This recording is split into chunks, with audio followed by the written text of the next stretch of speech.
तो क्या हाल चाल है एवरीवन, मेरा नाम है उत्कर्ष और आज हम बात करने वाले सीयूटी एग्जाम के बारे में। हम आज पूरे रोड मैप देखेंगे कि अगर आप अभी अगस्त में हो, इस अगस्त से लेकर अगर आप सीयूटी के प्रिपरेशन कर रहे हो और सीयूटी के प्रिपरेशन करते हुए अगर इसको टॉप करना चाहते हो, इसमें अगर अपने ड्रीम कॉलेज को अचीव करना चाहते हो, तो आखिर वो आपका रोड मैप और वो पढ़ने का तरीका वो क्या होना चाहिए। बात करते बेटा सबसे पहले कि आप किस स्टेज पे हो, क्योंकि जिस स्टेज पर भी आप हो वहां से आपका जो ड्रीम कॉलेज है उसको बहुत अच्छे से आप अचीव कर सकते हो।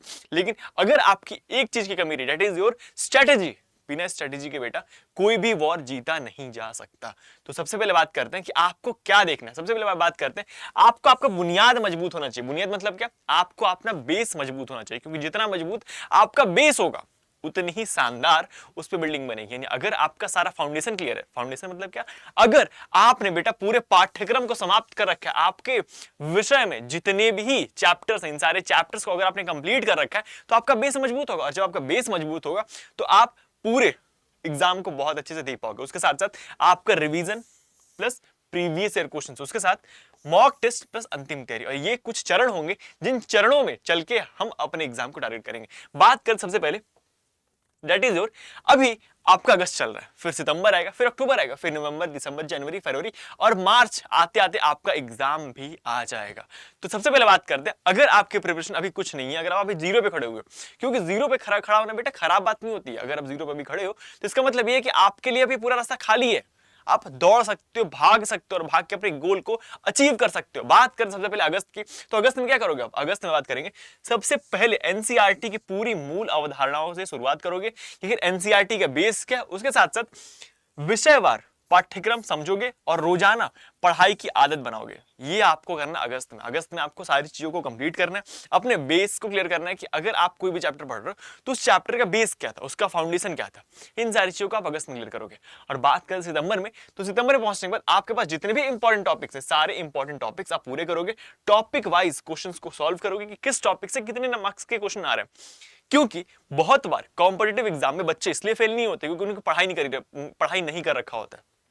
बहुत सारे कॉम्पिटिटिव एग्जाम में बच्चे इसलिए फेल होते हैं क्योंकि उनको ये नहीं पता होता कि कौन से चैप्टर से कितने मार्क्स के क्वेश्चन आएंगे और कौन से चैप्टर के वेटेज कितनी है। यही सबसे बड़ा कारण होता है जब बच्चों का एग्जाम खराब चला जाता है, क्योंकि जहां पे टाइम वेस्ट नहीं करना चाहिए वहां वो अपना मैक्सिमम टाइम वेस्ट कर देते हैं।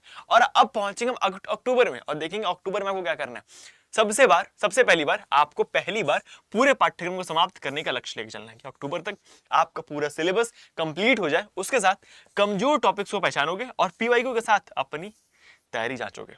सबसे पहले कमजोर टॉपिक्स को देखोगे, कमजोर टॉपिक्स को और स्ट्रांग करोगे और फिर पीवाईक्यूज को सॉल्व करोगे। और जब पीवाईक्यूज को सॉल्व करोगे तो आपको समझ आ जाएगा कि आपका कौन सा टॉपिक वीक है। और जब आपको ये बात समझ आ जाएगी कि आपका कौन सा टॉपिक वीक है तो आप उस पर और अच्छे से तैयारी करोगे और फिर अपने आप को और बेहतर बनाओगे।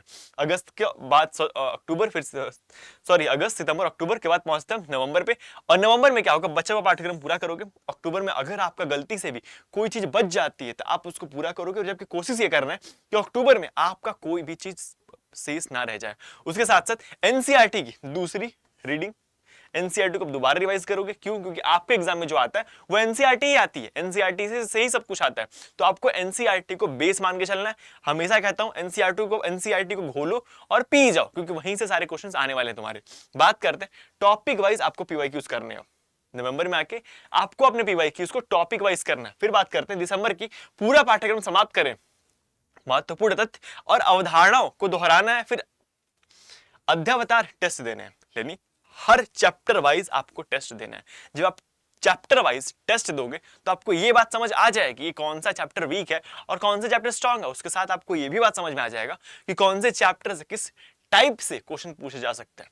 तो आपको अपने हर चैप्टर वाइज टेस्ट जरूर देने हैं। बात करते हैं जनवरी में, तो जनवरी वो वक्त होगा जब, अगर आप कुछ लोग बोर्ड्स में होंगे तो बोर्ड्स भी नजदीक आ रहा होगा, और वो वक्त होगा जब आपका सीयूटी एग्जाम लगभग नजदीक आ चुका होगा और इस वक्त को आप जाया नहीं जाने दे सकते। बात करते हैं जनवरी में, पूरे पाठ्यक्रम का पहला रिवीजन आप कर लोगे कब? जनवरी में।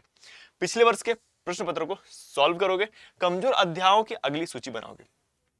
ये वो वक्त होना चाहिए जब आपका पूरा सिलेबस एक बार रिवाइज हो चुका होगा, उसके बाद जनवरी में आप पूरे पीवाईक्यू जितने भी 5 साल के पीवाईक्यूज हैं, इन सारे 4-5 साल के पीवाईक्यूज को आप बहुत अच्छे से पढ़ोगे और मैं वीक टॉपिक्स को निकालोगे, इसमें मेरा कमजोर टॉपिक क्या है, इसमें मेरा कमजोर हिस्सा क्या है, इन सारे कमजोर हिस्सों को निकाल के उस पर एक बहुत अच्छे से फिर रिविजन करोगे, जिससे कि आपका जो वीक चैप्टर है, जो वीक टॉपिक है, ठीक है, ये स्ट्रांग होगा। इसके बाद बात करते हैं जनवरी में आप कमजोर अध्यायों की अगली सूची बनाओगे।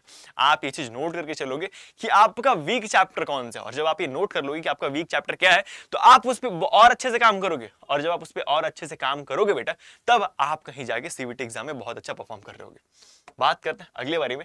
अब आता है तीसरा चरण, जब फरवरी से मार्च, यानी वो वक्त जब आपका एग्जाम बहुत नजदीक हो चुका है, और ये वो वक्त होता है जिसमें आप एक क्षण भी वेस्ट नहीं कर सकते, क्योंकि इससे ही आपकी पूरी एग्जाम कैसे बीतने वाला है ये सब कुछ इस वक्त ही डिसाइड करता है।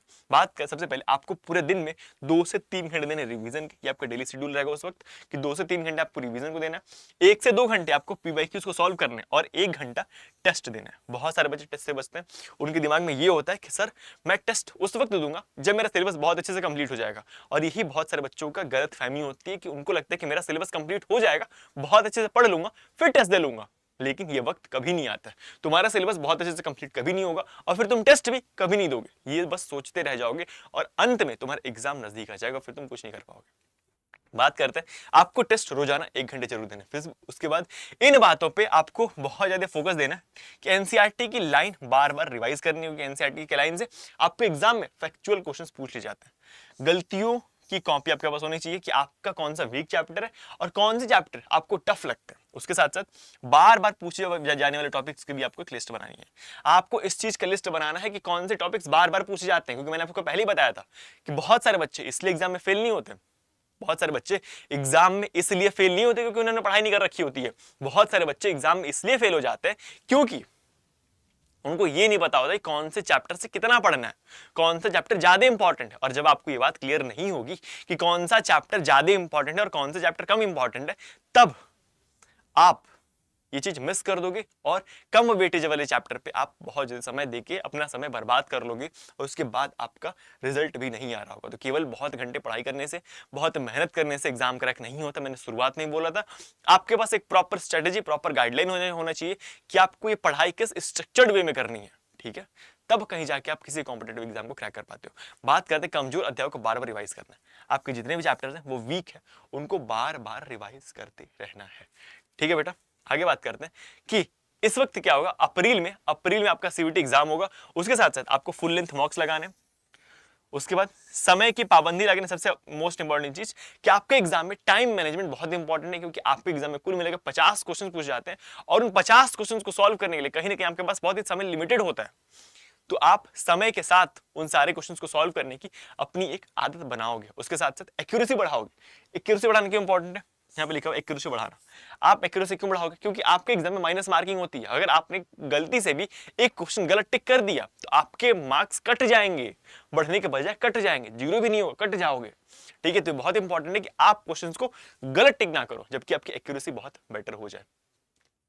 आपको हर मॉक को एनालाइज करना है, हर मॉक को एनालाइज करना है कि आपका मॉक कैसा गया है। अगर मेरे इसमें कम मार्क्स अचीव हुए तो कौन से टॉपिक थे जो मेरे वीक थे, और किसको मैं स्ट्रॉन्ग करके बहुत अच्छे मार्क्स को अचीव कर सकता हूं। बात करते हैं जब वो वक्त जब आपका एग्जाम बहुत नजदीक आ चुका होगा, तो इस वक्त क्या करना है, आपको हमेशा फुल लेंथ मॉक टेस्ट लगाते ही रहने, गलतियों कॉपियों को बार बार रिवाइज करते रहना, महत्वपूर्ण एनसीईआरटी के फैक्ट्स को रिवाइज करते रहना, और केवल कमजोर क्षेत्रों पर फोकस करना है, ठीक है। ये आपको करना है बेटा। लास्ट अब जब अंतिम बारी आएगी, दैट इज यहां पे दिखाया था आपको अगस्त अक्टूबर कॉन्सेप्ट और बेस को स्ट्रॉन्ग बनाना है, फिर नवंबर से जनवरी में आपको पीवाईक्यूज लगाना है, फिर फरवरी से मार्च में आपको बार बार रिवाइज करना है, और अप्रैल में मॉक टेस्ट देके फाइनल एनालाइज करके फाइनल रिवीजन कर लेना है बेटा, ठीक है।